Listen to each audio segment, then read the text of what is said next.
Hi there, and welcome to Let's Slow Down, a podcast for all of you who feel tired and stressed from this overwhelming world.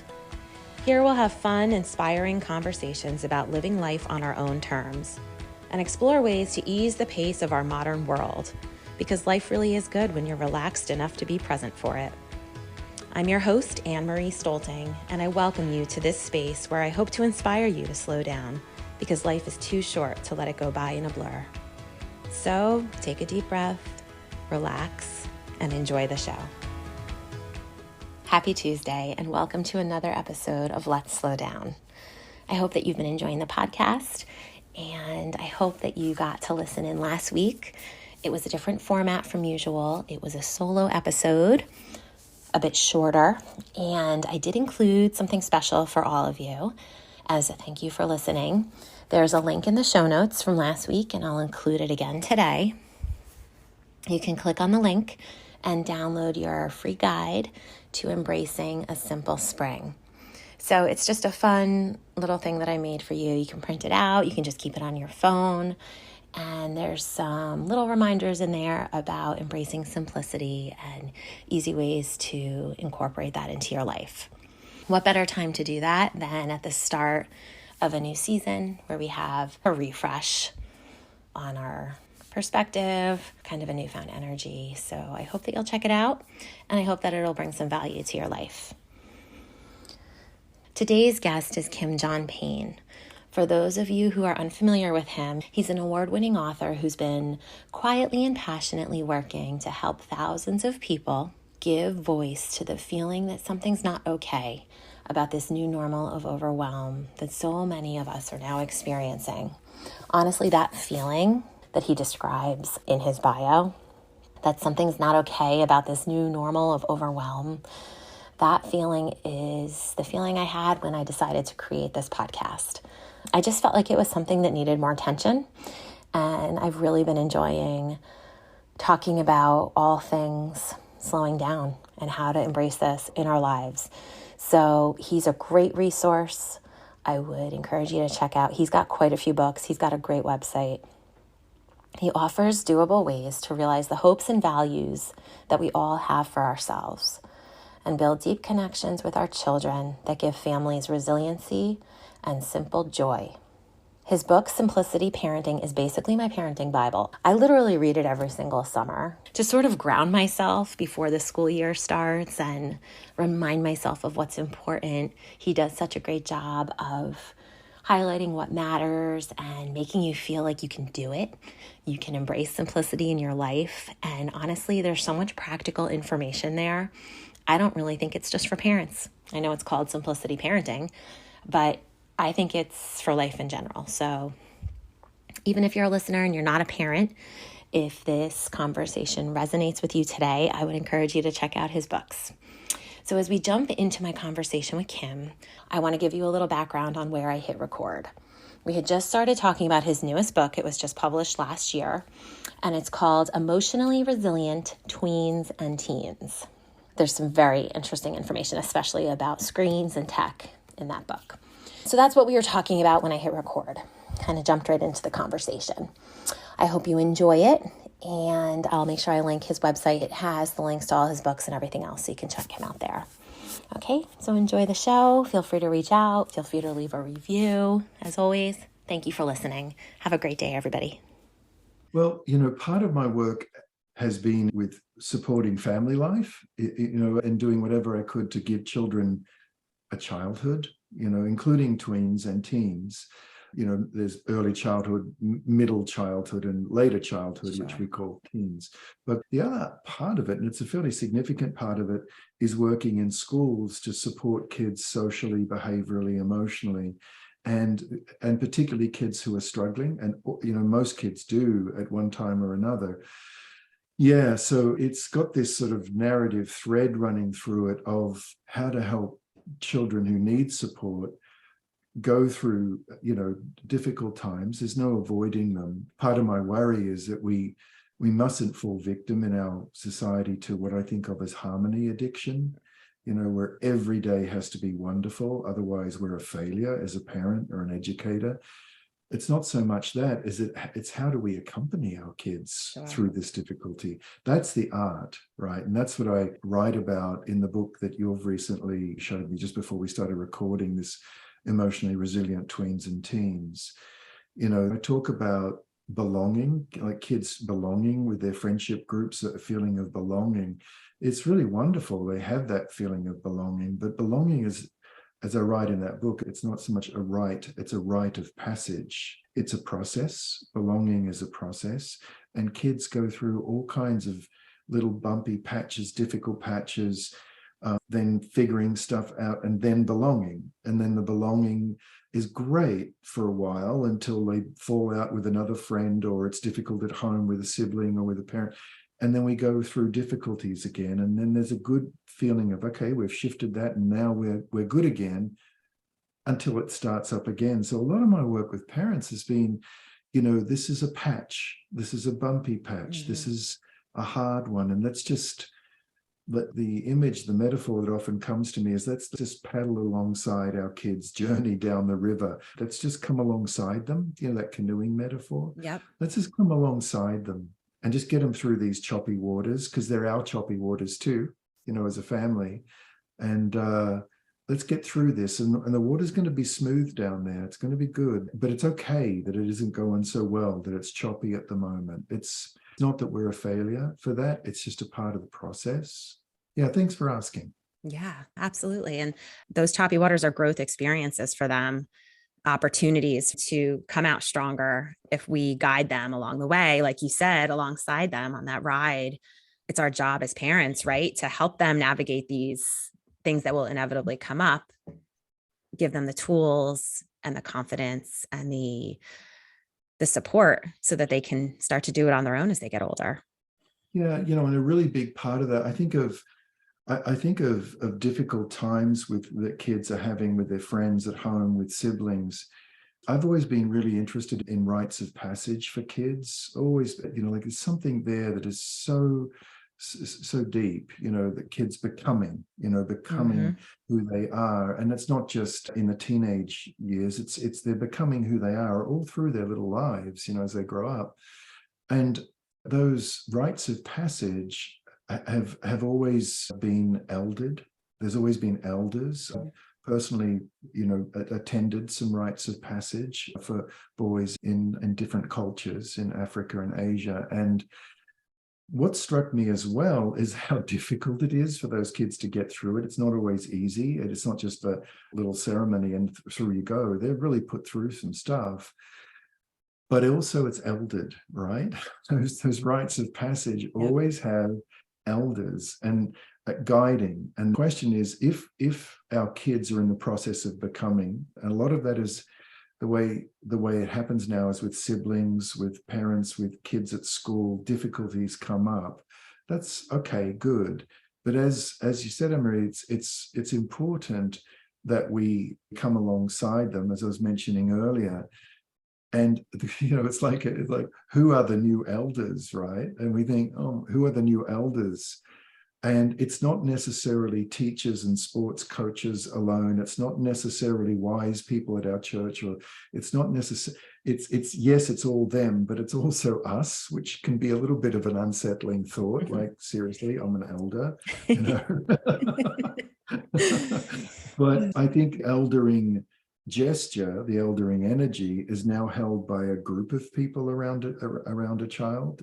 I think as parents, singularly, we're the lead elders. Sure. I think that's probably true, but there are others involved in it too. And so the difficulties, in some ways, are to be embraced, as philosophical as that sounds, when a child's just done something really wretched, pushed their little brother over, refused to, done something really hard. But it is true, like, how do we help our kids through it? Which I guess circles us right back to this simplicity theme, because there's got to be space in our family life for us to be elders.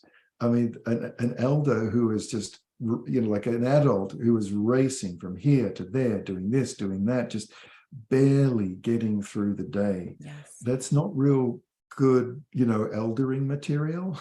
It's Ubering You know, material. I call myself an Uber sometimes. yes, unpaid, Yes. right?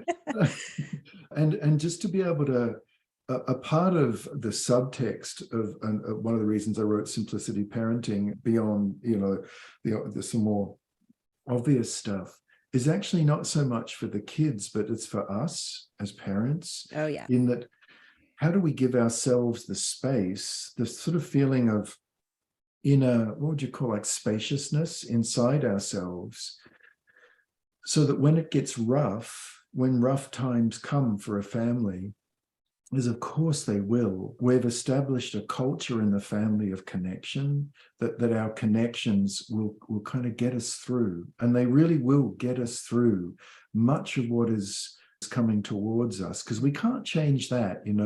We can't change what comes at us in life, Right. but we can change how and where we meet it. We can change that. We can change it. A good friend of mine, Jamin McMillan, talks about that. You can change where you meet it in terms of your boundaries, and you can change how you meet it in terms of what's going on inside you. But when we simplify and balance, we're in so much better shape to actually be able to make those choices rather than fall into action reaction, just being reactive. Right. That's really hard because everyone's nervous systems then are on high alert and they're kind of out of whack. So, and that's why in another, I don't mean just to reference my own books, but in another book I wrote called Being at Your Best When Kids Are at Their Worst, Yep. I really emphasized in that book, a lot of it has got to do with us creating space within ourselves.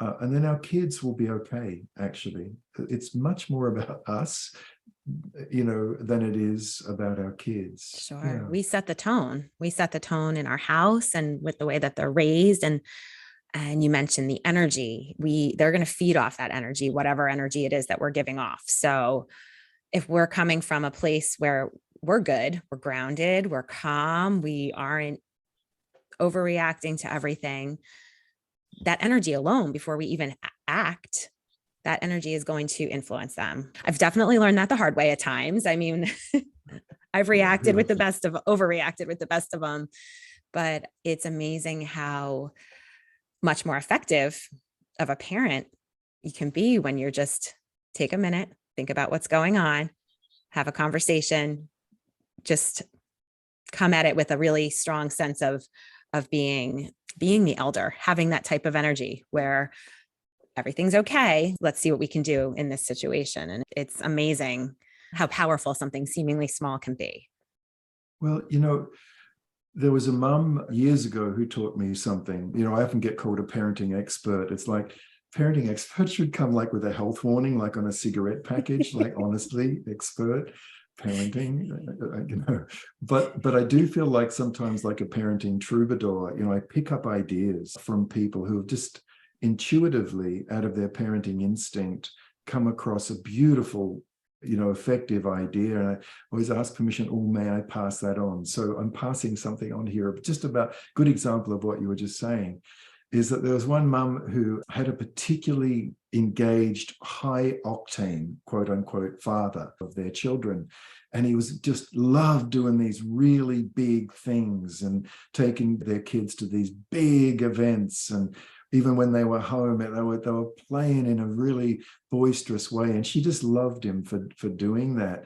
But it would just razz the kids up, And so she was back then it was called an efficiency expert. It's a terrifying term, right? But, now it would be called a management consultant, I guess, in one stripe or another.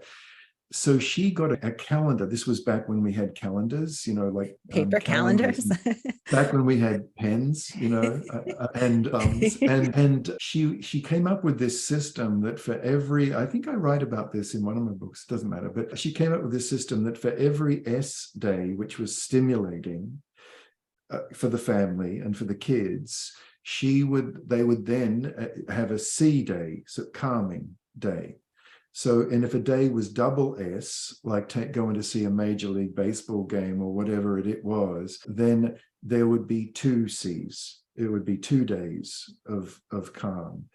And it really struck me back then what she was doing intuitively was really balancing the sympathetic and the parasympathetic nervous systems. See, the sympathetic nervous system, as you probably know, it's become more commonly known now, but the sympathetic nervous system is, as the name suggests, it's taking in. It's taking in a lot of stuff. It's being sympathetic to the environment around. It's going to the big ball game and taking in all that activity and all the crowd, or it's going to a party and taking in all those social complexities that are involved in a birthday party or play dates or down. It's taking in, at school, all the transitions, which are busy. We forget that the school day for a child is awfully demanding in terms of what the sympathetic nervous system is trying to absorb. And then there's the parasympathetic nervous system, which has got to do with soothing and calming. But what often isn't spoken about as much, perhaps, is the digesting, is the sort of just being able to, when you just lay on the sofa and images of the day are just moving through you. And for a child, they're playing and they're just thinking about what a friend said or the game they played or what's going to, and they're just sort of like just chewing through the day. Medically, it's like catabolic, which is the taking in, and then the anabolic, which is the digesting, right? And so what this mum did was that she had come up with the perfect sympathetic parasympathetic model. She had just beautifully done. And it took a month or two, but within a month or two, she said to me, I feel like I got my family back, Wow. And the kids are getting on a whole lot better. And she mentioned in particular her eldest son, who was 9, going on 10, how his grade level had jumped in a month or two, almost a year. How his grade level had jumped. Now, I've heard this over and over the years, and I've heard it. We have I think it's more than about 1,200 simplicity parenting coaches and practitioners around the world. There's this amazing team of people. So the advice we get is very cross-cultural, very mixed economic. But we hear this all the time at how the children socially and emotionally improve when their life is balanced, but also academically. And, looking into the brain science of that, it's not too difficult to understand, because if a child's on amygdala hijack, Daniel Goleman calls that amygdala hijack in his book, Emotional Intelligence, which is the fight, flight, freeze, flock type of brain. If a child's in that kind of like neural activity, like adrenaline and cortisol, and if they're involved in gaming and screens, it's also, you can add dopamine, the addictive hormone, into that as well. And if they're in that kind of state, then learning is academic learning, cognitive learning is very difficult, because dopamine, that's all about very quick reward, pleasure, reward, pleasure, reward. Now, learning is not always quick pleasure and reward. So having our kids on screens a lot is almost the antithesis to opening up their frontal lobes, because it keeps them in their lower functions of their brain. And having a super busy life is also not much good for academic success and learning, because that's the fight or flight. And when a child is in fight or flight, learning, it's like the brain is saying, oh, no, buddy, this is not, you're not worried about learning, about math, about numbers, about that sort of stuff, history. You've just got to survive, buddy. You just got to survive. And so the comment that we hear a lot is the social emotional side, but the one that is often surprises parents, but it no longer surprises us as a little team, or actually large team of simplicity parenting coaches, is how academically, cognitively it frees, because now the frontal lobes and the neocortex, now the learning centers of the brain can actually start functioning, and the brain traffic is not all diverted into either addictive tendencies because of screen use, or into fight or flight tendencies because of a life that's just overwhelming them. It's too much, too soon, too sexy, too young. It's just too much. It's too much, but it's become the new normal. And so it's hard to call it because it seems so ubiquitous now. But those are the comments that we hear a lot, Anne-Marie, and it's always no matter how many times I hear it, it's always moving, always. It's so powerful. And it does make perfect sense. It makes perfect sense. But Yeah. I think, like you said, our society is so caught up. Everybody is so caught up in so many things right now. They don't even have time to stop and digest this type of information. And I don't know if they'd be willing to change, even if they did learn these things. It's like, no, let's rush them to another study group or another tutoring, but maybe they just need to go play outside and relax a little bit and they'll do better in Well, school. really interesting. Yeah. And they'll do a whole lot better. Yeah. It's really interesting because people sometimes say to me, well, Kim, or to our coaches, this is good, this simple living a simple life, but that's not the way life is anymore. Life is hard, life is competitive. And I agree with aspects of that as well. And the interesting part of this for me, having been doing this for like 30 years now, is I see how successful, really genuinely successful and grounded and happy kids are that have been raised in this way. Because they're now, a lot of these kids, that I started working with and other coaches, and even this book has been around a long time now, is they're grown-ups now. Mm-hmm. These kids are grown-ups, and I look at them and they're just doing well. And I remember it was a while back now, maybe about 10 years ago, 9 years ago, I heard some data from the trade department and this has a bearing on the future, because they were talking about millennials. We had crossed the tipping point where over 50% of all millennial employment was self-employed or part-time or gig economy. And then I did the math. It was 2015, 16, around there that I heard this data. And they had data going back into other years. And I did the curve on it. And by 2025, which is now fast approaching, Mm-hmm. it was over 60% of employment, but it was accelerating. And by the time kids now who are in elementary school hit college, it'll be well over 70% of all jobs will be self-employed, be part-time, be project-based. Now, Anne-Marie, you've been self-employed, right?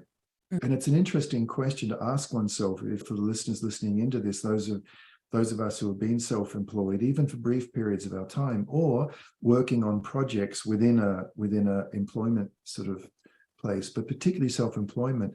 If I was to ask you, what words, like what single words would come to you that define success in self-employment? What would you say are the handful of words that would describe success? I would say discipline, time management, perseverance, patience. Patience is a big one.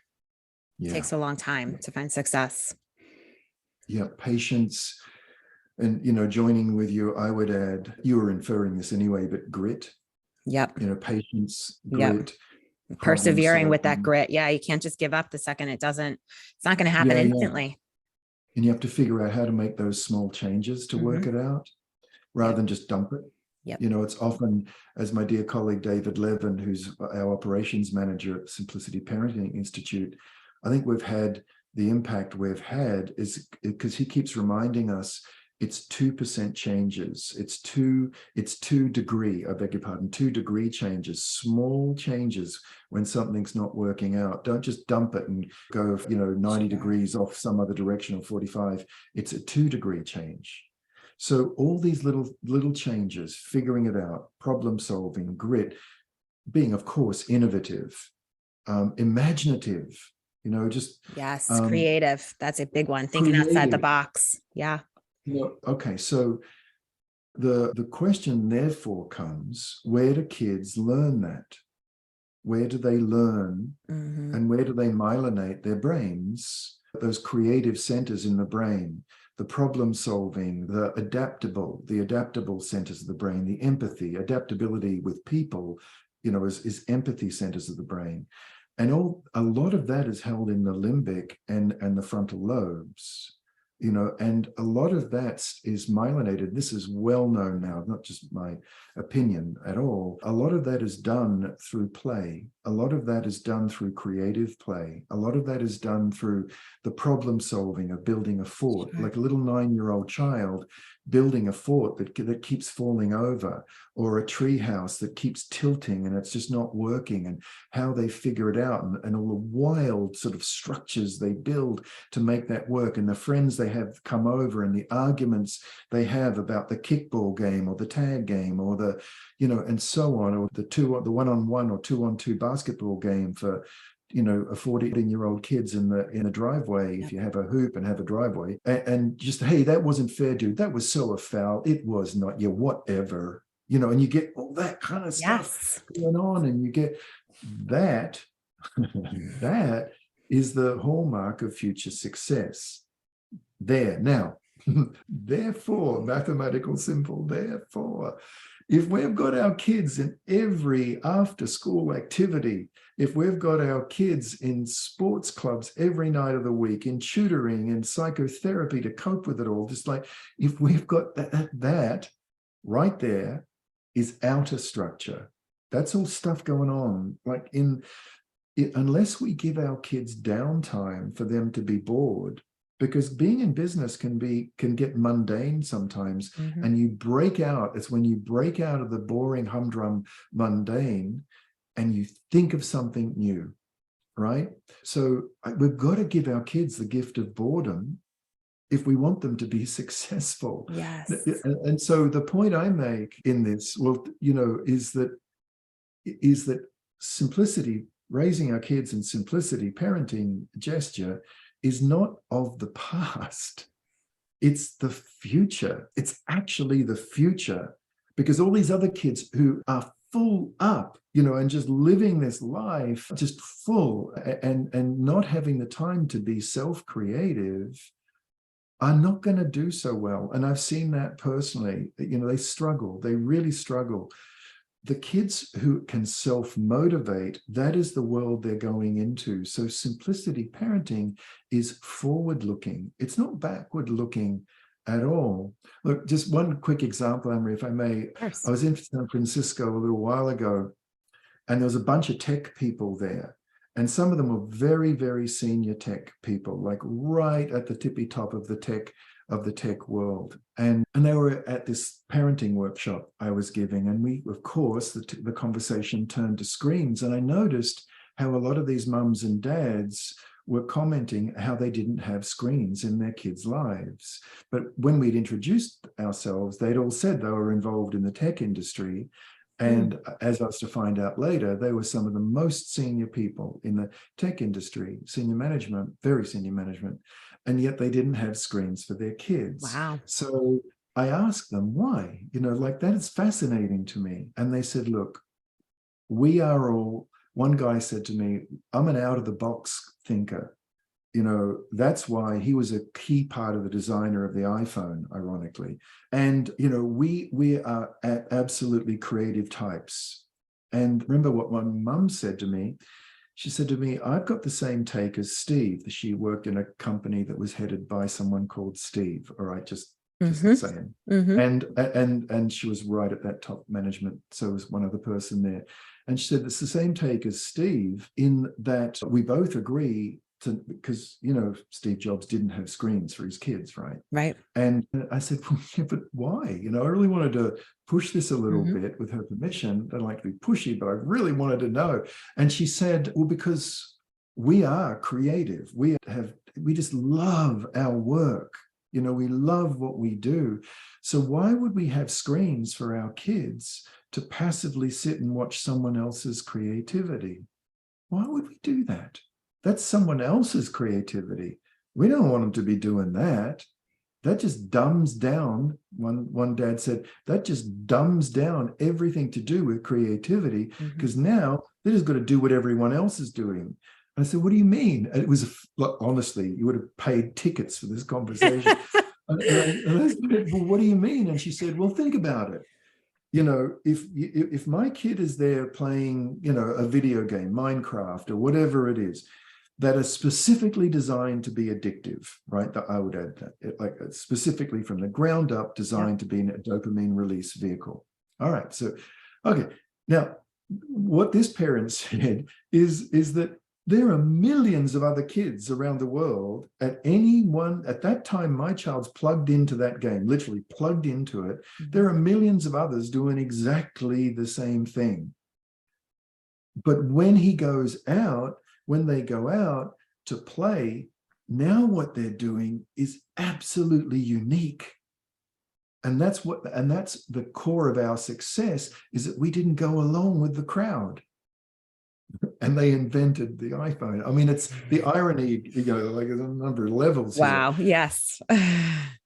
But you see, challenging screen use, curating our kids' screen consumption has become one of the biggest parenting choices. And I so admire parents these days that they're thinking about it. So many parents are just not going along with the crowd anymore. They're wondering about the media, the medium, not just, the media, what the kids are consuming, the medium, the device itself. They're making decisions like, I'm not going to get my kid an iPad or a smartphone. They can borrow mine when they want to use it.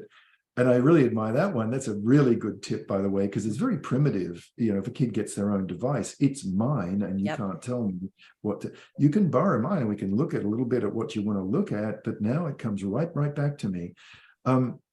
There's all kinds of ideas that parents have come up with, but what I really admire is the growing, just vast number of parents who are now availing themselves at looking at the research a little bit, because this is neural toxins.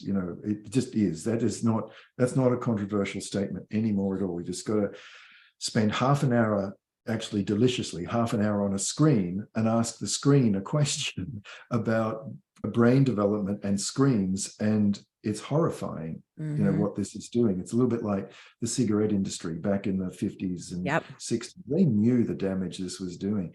So a lot of parents now are saying, we are not going along with the crowd. We are going to stand on our own values, because our values can't compete with that stuff. Right. It's too powerful, right? So it's been so impressive to see how rapidly parents are becoming conscious about making these kinds of decisions. And I'm not anti-screen. I taught information technology in high school for 10 years. Like, I'm not anti-screen, but I'm passionately pro-childhood and passionately, as you can tell, but passionately pro-connection, that kids have got time to connect to nature, friends, play, family, and crucially themselves, right? And the average American kid now in this country where you and I live is exposed to between 7 and 8 hours of screens a day. Now, if that's the Kaiser Family Foundation study, you can see that on the Kaiser Family Foundation website, very reliable study. So if kids are even doing 2-3 hours a day and then doing a couple more hours at school and so on, and then watch television in the evening, it adds up. It really adds up. But that's time that they are not connecting to nature. I don't mean watching a Nat Geo video. I mean nature. Going outside. Right? Yep. And connecting to friends. And I don't mean friending. I mean real friends. Connecting to family. And I don't mean family sitcoms. I mean real family. And connecting to self. And I don't mean the magnetic north of toxic pop culture. I mean really themselves and their own true north, not the magnetic north that screens have us believe we've got to be like. And so that's my concern about screens. It's really based actually being pro-connection, not anti-screen. I love that. Yeah. What, if I can ask you your opinion, what age do you think, talking back about the iPhone, what age do you think it's appropriate for a child to get an iPhone? Let me just come at that just a slightly curved way, and we'll come back directly to that question. I went to a conference a little while ago on very popular, very successful conference on marketing to children. I had applied to go to this conference for years and always been rejected. I puzzled it, and some friends said, well, Kim, it's part of the problem with you're a B grade celebrity, man. They check you out. It's like, what is a B grade? Anyway, I don't know if that's a compliment or not, but anyway, so I was rejected. This last time it was online and I got accepted, and they mustn't have checked it out. I don't know, whatever. But I went into this conference embedded, like undercover, because I wanted to find out what these guys were about. And I always thought that what was going on for these people was a bit questionable, but a whole new level of nefarious activity opened up to me. The conference was the third in a series, and it was very like all the big tech companies, the app designers, the children's clothes designers, breakfast cereal companies, actually car manufacturers were there, because apparently there was a workshop on if you can get brand recognition before the age of 2, you can get brand loyalty before the age of 6. And therefore, the choice of the car that you buy will be heavily influenced when you come into the market to buy either a used or particularly a new car. Oh my That's well goodness. known, right? Yeah. But there was this very, very popular workshop. So I went where people were where their little digital feet were going. And it was called Case Studies in the Successful Removal of Purchasing Friction. And I thought, oh, okay. So I went along to that study, and very quickly I became aware that the term purchasing friction was being used interchangeably with parents. In other words, our marketers call us, you and me, Anne-Marie, they call us purchasing friction. Wow. We are no longer called parents, we are called purchasing friction. And what they spend $16 billion a year is on removing purchasing friction from their children's purchasing decisions. So in other words, they are actively trying to remove parental values, boundaries, filters on buying, but remove us from our child's purchasing decisions. And they do it through 2 ways. One is that they flatter us as parents. This is not sort of covert. This was being, slideshow PowerPoints and all these little digital hands clapping at how successful it was at overcoming a parental influence. But they do it through flattering us, telling us that if we get this thing for our kid, they're going to just love us.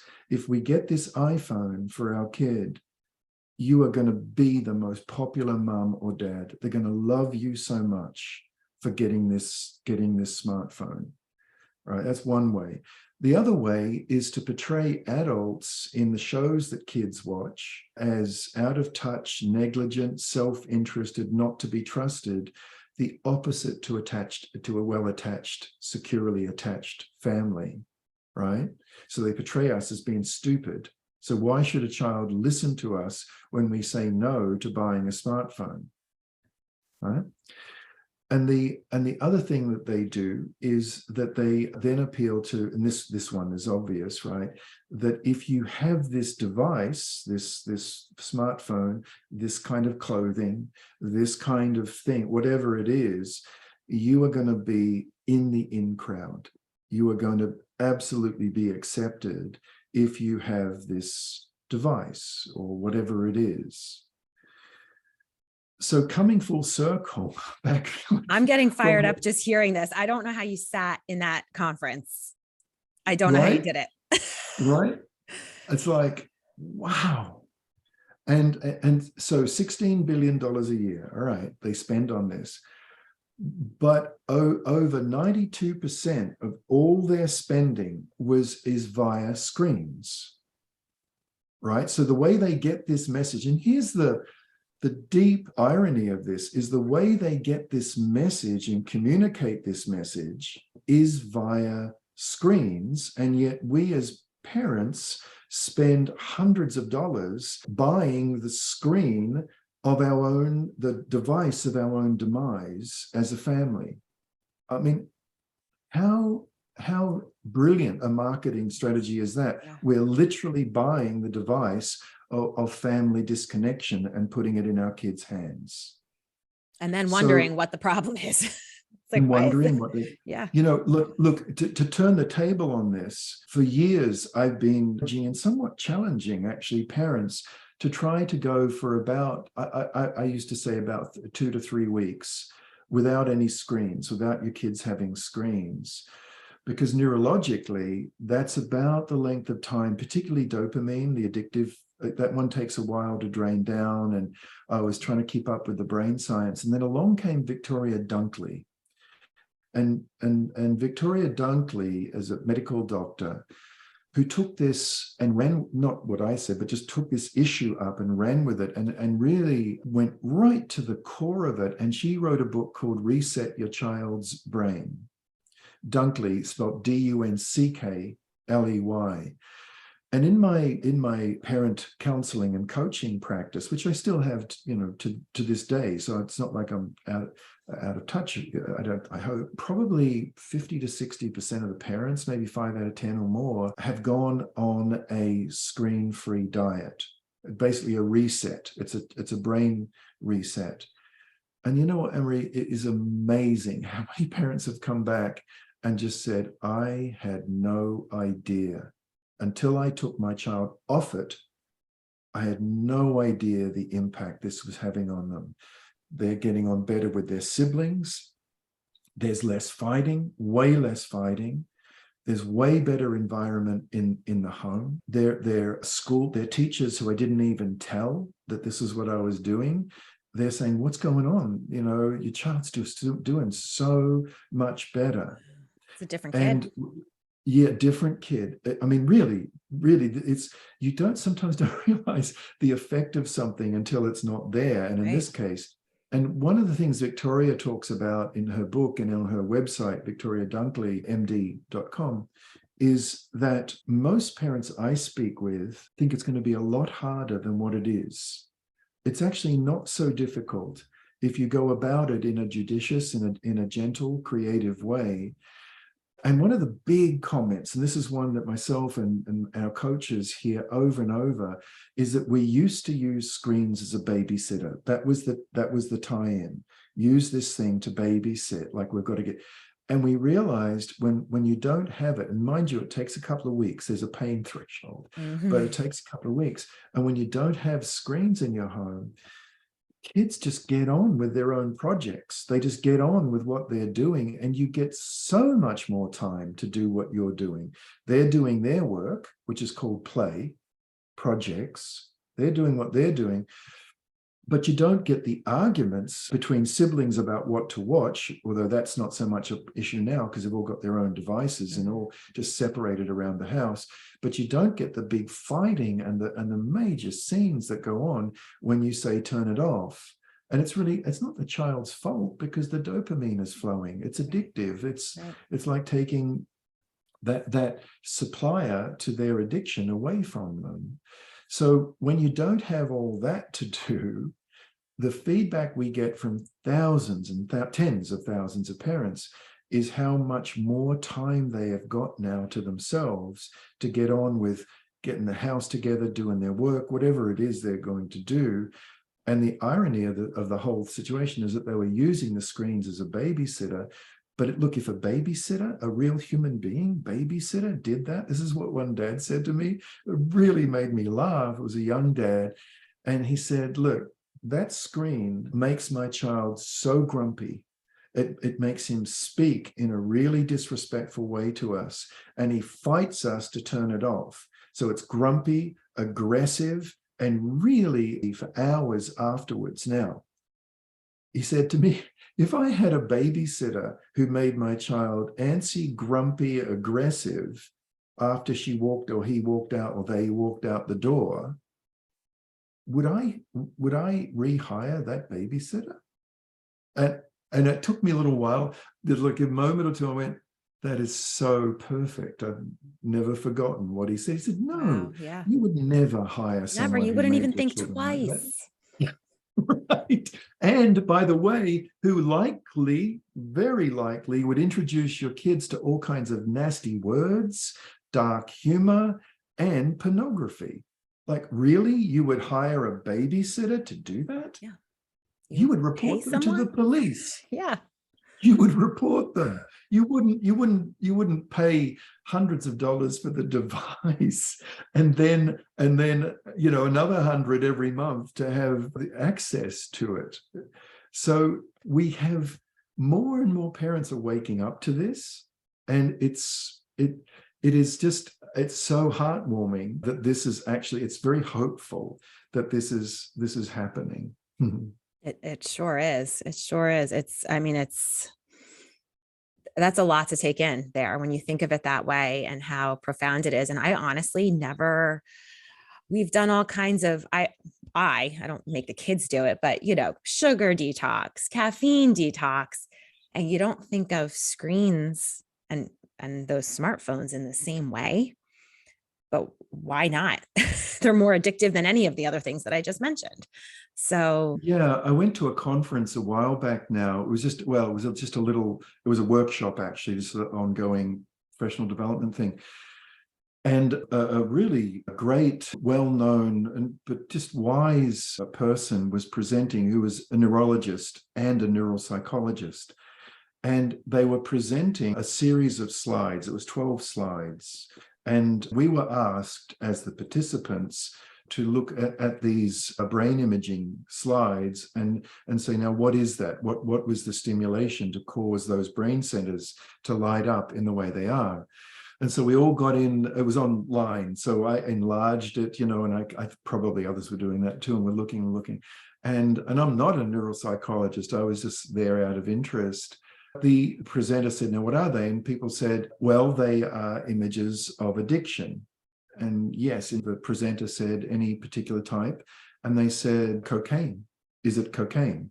And he said, yes. Well done. You're absolutely right. And what are the other six? What? And they were images of kids taken after 2 hours of video gaming.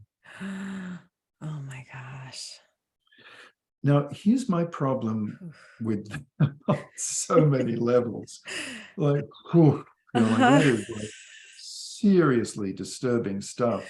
But my problem, having worked as a counselor for 30 years now, is that I'm an old guy. I've worked with this a long time now, and is that addictions are labile. They move around.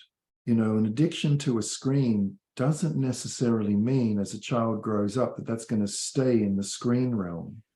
That could move in so many other areas. That addiction could move, of course, to alcohol, to drugs, but it could move in other directions, to workaholism. That addiction could move into pornography. It could move into all kinds of other areas. I once asked a group of high schoolers in New York that I was visiting with, I got invited to come and talk about drugs. And I met with the 12th graders, and they said to me, Kim, please don't talk about drugs. We're so done with that. And I said, okay, well, what should we talk about? And they said, addiction. And I said, okay, what is addiction? And we talked for a while, and we couldn't really nail it. So we said, I know, what about if we ask the high school group as a whole, is addiction? So I gave a brief introduction, and then back we went into little groups, each of them facilitated by a 12th grader. And this was in do you know of Waldorf schools? This was in a Waldorf or Steiner school. And so they got all these notes, and we came back and we wordsmithed a definition. And I'll tell you what their definition was. I think I can still remember it pretty accurately. Addiction is an increasing and compulsive tendency to avoid inner development, silence, pain, isolation, by displacing it with outer stimulation. Like, wow, from the mouths of teens. Yeah. There you are. Now, if we open the cage of addiction to screens for our little kids, they're going to seek other displacement activities. Richard Fried writes about this in his book, in his various books. We are hardwiring our kids to seek out what they would call in this high school in New York, displacement activities. And it worries me that we're not just raising a generation of kids who are not optimal with their brain development, but it goes even further. We're raising a generation of kids, unless we're very, very careful, who are going to be very susceptible to displacement activities such as addiction. Coming back to this, more and more and more parents really do understand this, or at least have a gut instinct. At least it's a gut instinct that like, there is something wrong with how much they're watching, the kind of content that's on this screen. Yeah, no, we're going to step in here and curate this. We have to do something about this. And that's what, I don't know if you know, but in the second, like the first edition of the Simplicity Parenting book, that was 2009. I was writing it in 2006. I'm still talking about Blackberries, right? Right. So when the editor at Penguin Random House asked me if I'd do a 10th anniversary edition of it, I jumped at it because I really wanted to reform that whole chapter on screens and catch up with what's been happening. Yeah. So to remind you, I'm not going to let you off the hook. What age do you think, or do you recommend a phone? It's whatever age we want to see their childhood end. Fair enough. That's a great answer. Wow. It's whatever age we want to see our family values flooded and displaced. Wow. It is. So it's amen to that. Now at 16, my daughter's we live on a farm that she's driving up a very mountainous road, and she's got her license now. Yeah, I got her a phone, but it was a GAB phone, GABB phone, which is text and call only. Do you remember when we used to talk on phones? Yep. Remember that? Yep. And so did she get a phone at 16? She did, and it was talk and text because it was a straight up safety thing. Right. Slippery mountain, icy roads. Sure. But even that had to really pause, because there's what I think happens is that there's, well, I think I know maybe, is screen creep. You get a little bit of screen and it creeps and it gets bigger and it gets bigger, and kids bug you. And so there's a screen creep thing. So the devices that we put in our kids' hands, for me, there's a difference between a device as a toy, or a device as a tool. And if our schools insist on giving kids devices, which is really weird.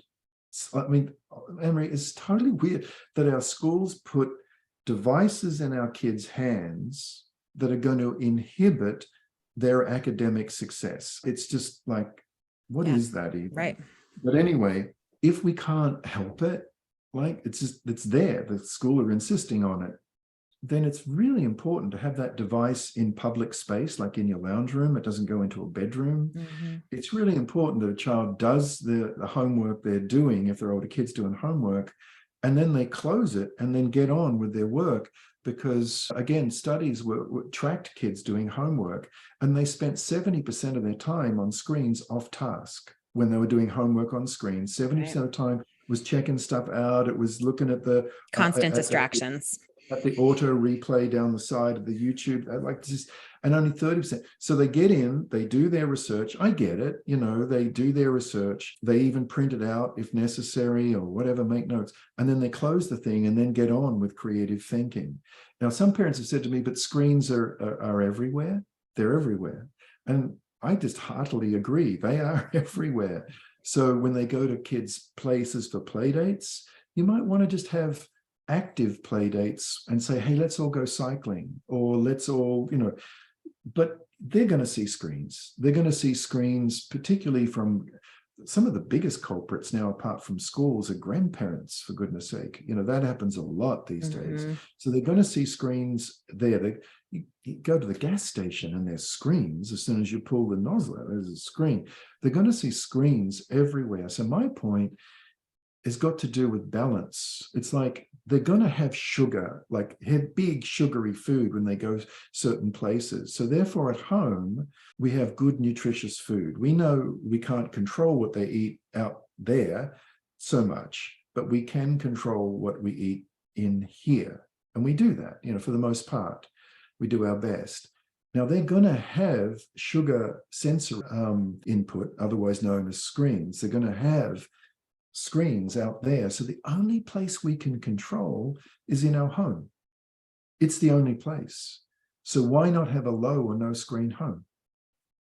It's because it's not like we're denying them screens. They're going to get them everywhere. Sure. So what about just using the same wisdom that we use with food, that we use, like if they go for a couple of nights sleepover and they didn't really sleep very well, then we bring them home and we have big, long sleep. We let them sleep in. We know that balance is right and proper for our kids. And I guess what I'm suggesting is that we use exactly the same wisdom when it applies to screens. I think that's really good advice. Really good advice. And there's so much more I want to talk to you about, but as we do wind down, to many, there's a lot of parents that are going to be listening to this episode. So what piece of advice would you like to leave them with? I'm often asked where people can find more. At the end of an interview, I'm often asked where can they find out more about this? And I know what the question means. It means what's the website and so on and so on. But actually, my answer to that, if I was to really answer it truly, is you find out more about how to have your children live a simple and balanced life and have a childhood. The place you find out more is here in your instincts. It's in your heart and in your gut. You don't need any website. It's here. It's not so much in one's thinking, because if you look around your neighborhood, everyone's doing this crazy, fast-paced, overwhelming, too much sort of stuff. There's so many people doing that, and one's tempted to think, well, do I join in with that? Do I want to raise weird kids? Like, am I going to isolate them and isolate me, and so on? That's all our cognitive sort of stuff. But if we go to our heart and gut, there can be a balance to this. Does it mean we need to cut our kids off from modern life? No, not at all. But it does mean when they come home, they get a balance. And in giving them that balance, we actually prepare them to be successful in modern life. So I guess that's coming full circle. It's just having the courage to trust our instinct. That's beautiful. That is beautiful. And this whole interview has been surreal to me, because you are such a role model for me and my husband as we raise our kids. And we're just very, very grateful and appreciative for the work that you've done. And I'm humbled that you would take the time to talk with me today here on the show. And I know so many people are going to get so much value out of this conversation. So we thank you for your expertise and your work that you do. And I will, as far as links do go, I'm going to link all of it, your books and the other books that you mentioned, everything, because I know that people are going to want to dive deeper into all of this. It's really fascinating stuff. And thank you for being such an advocate for our children, especially, and such a model for all of us parents. Thank you for doing what you're doing too, Anne-Marie. It was just a real pleasure to speak with you. You too.